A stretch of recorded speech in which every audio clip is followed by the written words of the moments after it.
नमस्कार साथियों, मैं नितिन उपाध्याय स्वागत करता हूं आप सबके इस नई वीडियो में। आज हम बात करेंगे भारत के एक महान नायक के बारे में, जिसने न केवल दलितों का बल्कि इस भारतीय समाज की महिलाओं का भी जीवन एकदम से बदल के रख दिया। उन्होंने अपने शिक्षा के माध्यम से अपने ज़िंदगी में एक ऐसा बदलाव ले आया, जिससे कि सिर्फ उनकी ही ज़िंदगी में नहीं बल्कि पूरे भारत के दलितों और पूरे भारतीय महिलाओं के ऊपर भी उसका बहुत ज़्यादा प्रभाव पड़ा। जी हाँ, आप सही समझ रहे हैं, मैं बात कर रहा हूँ बाबा साहेब भीमराव अंबेडकर की। बात बताएं, इनके बचपन में सामाजिक आर्थिक भेदभाव का सामना करने वाला गरीब परिवार में एक युवक जो है भीमराव रामजी अंबेडकर, जो मानवाधिकार और समानता के लिए पूरी ज़िंदगी लड़ते रहे। अपने दलितों के लिए इतना संघर्ष किया इन्होंने, इतना संघर्ष किया जिसका कोई जवाब नहीं है। इन्होंने अपनी शिक्षा दीक्षा को ही अपना सबसे बड़ा हथियार बनाया और उसी हथियार के माध्यम से इन्होंने पूरे भारतीय संस्कृति के सबसे बड़े वर्ग, विशेष वर्गों से और ख़ासकर ब्राह्मण वर्गों से इनकी लड़ाई सर्वथा रही।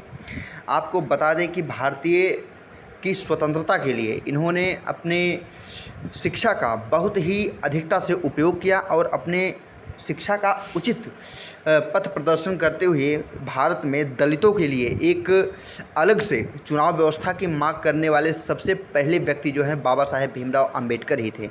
इन्होंने महिलाओं की शिक्षाओं पर भी बहुत पुरजोर समर्थन किया। आपको बताएं कि इनकी महान पुस्तकों में आप देख सकते हैं, यहाँ पर दिया गया है कि 1 रुपये की समस्या और जाति का विनाश, ये दोनों किताबें क्रमशः जो है भारत की अर्थव्यवस्था और भारत की सामाजिक संरचना पर आधारित बाबा साहेब भीमराव अंबेडकर की 2 महान किताबें हैं, जिसमें आप भारत की आर्थिक व्यवस्था को और भारत में जातिवादिता किस स्तर पर अपने चरम बिंदु पर था, इसका आप पूरा समुचित ढंग से आकलन कर सकते हैं और इसको समझ सकते हैं।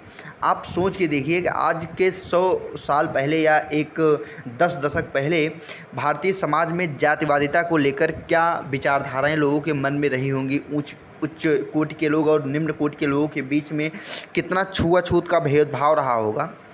और भारतीय संविधान के पिता कहे जाने वाले डॉक्टर भीमराव अंबेडकर के अथक प्रयासों के माध्यम से ही आज दलितों को सोसाइटी में या समाज में पूरी अच्छी तरीके से जीवन यापन करने का जो अधिकार मिल पाया है, यह उनकी देन है।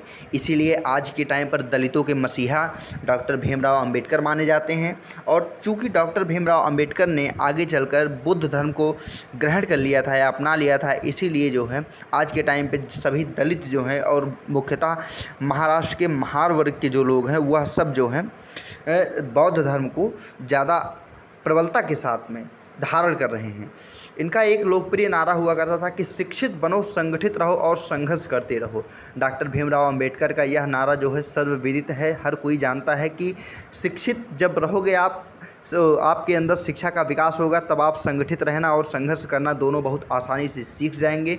उसमें किसी भी प्रकार की समस्याएं आपको नहीं आएंगी।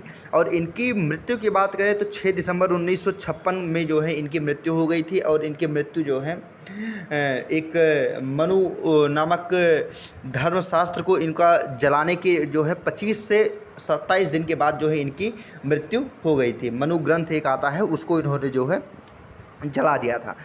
आपको बताएं कि इनका लोकप्रिय नारे में मैंने बता ही दिया कि शिक्षित बनो, संगठित रहो और संघर्ष करते रहो, यह इनका जो है प्रिय नारा था।